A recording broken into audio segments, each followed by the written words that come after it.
Hello all, I Nirmala Rawat welcome you to my YouTube channel. Thank you for listening. Thank you for coming back. Today I'll be starting new chapter 16, The Inner Battle. Soma, the former maid of Sita Ma, is narrating to Anasuya and her mother who have travelled right from Ayodhya to know about the fear of marriage Anasuya has and some ascetics moving in the forest. A quick recap. Ravan is in constant distress by Mata's attack on his mind. Soma continued uninterrupted. Moving on to chapter 16, part 1. It was in the days before the great battle that Ravan approached Mata in a state of fury. When his efforts to woo and charm Mata failed, he once more resorted to threats, worn down by sleepless nights and burning with anger as a result of what he called her witchcraft. The very thought that a woman could outwit him was beyond what he could bear. All of his efforts to trap and confine her in mental illusions no longer had any effect. Mata was on constant guard, for by now she knew how subtle were his ways. He approached one morning determined to weaken her by creating in her mind the illusion of Shri Ram's death. Laughing and taunting her, he projected an image of Shri Ram lying fatally wounded on the battlefield. This is the future. Your husband is but days away from his death. He laughed in that raucous voice of his. Mata had been seated in meditation. The image of Shri Ram, lying lifeless, was before her. But this was not the first time Ravan had projected such images into her mind. She showed no outer emotion, but inwardly her heart trembled at the sight of her beloved lying there, even though she knew it to be an illusion.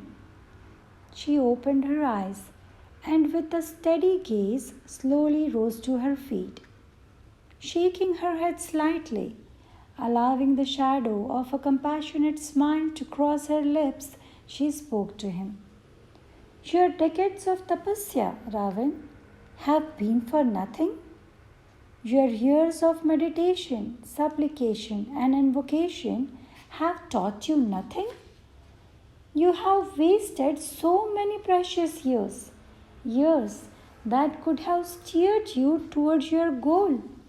This is not the reason for which you were born, to torment people by creating false worlds without substance and no bearing in reality. Reality? He laughed. I create reality. I can enter any mind and insert any thought, any image. What is reality, Sita, but my own creation? She shook her head. You are mistaken. You have mastered the illusionary arts, but all you have created is falsity with no semblance to reality. It can all be destroyed in a moment. There is a reality, Ravan, beyond the world of illusions. But this reality is far from your reach. You know nothing of the self. You know nothing of who you truly are. You think you are Ravan, Lord of the three worlds? But that is not the truth. That is not who you are. Ravan seemed shocked that she would speak such words. He thundered, have you not seen how I control this world? I create streaks of lightning to crash down on the earth, unleash the rains, stop the movements of the planets. They are all under my control. Shall I show you? On illusions, she persisted. You have created the illusion that you can do these things, and many believe you. But I have seen through your mask, Ravan, and know that you are locked in a torturous web of lies. All lies.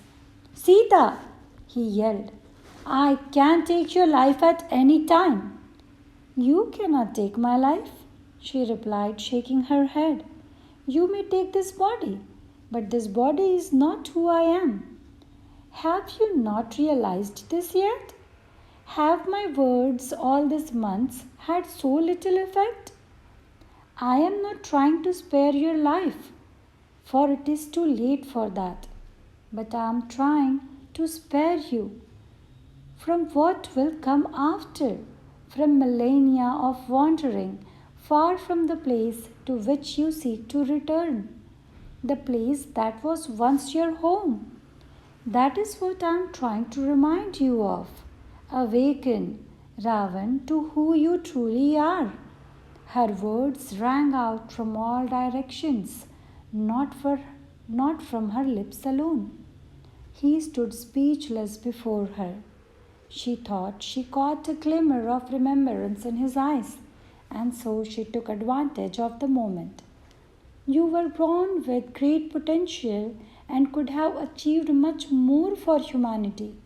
That was the purpose of your birth, to use your gifts, your years of tapasya, your scholarship, the boons you received. What were they all for, if not to benefit society? Instead, you created a warped world for yourself, which you thought you could control. But the only truly caught in illusion is you. It's you, Ravan, not the many you have destroyed. The glimmer of the remembrance faded away, and once more anger shook his being. His face grew red, and his eyes nearly popped out of his head. He sputtered some words and with a threatening glare stalked off. Mata knew that she had created an opening in him, and it was for Shri Ram to do the rest. Jai Shri Ram. Ego is an enemy. It destroys us within. Better never let this enemy enter, as once it enters, it traps our minds completely. Jai Shri Ram.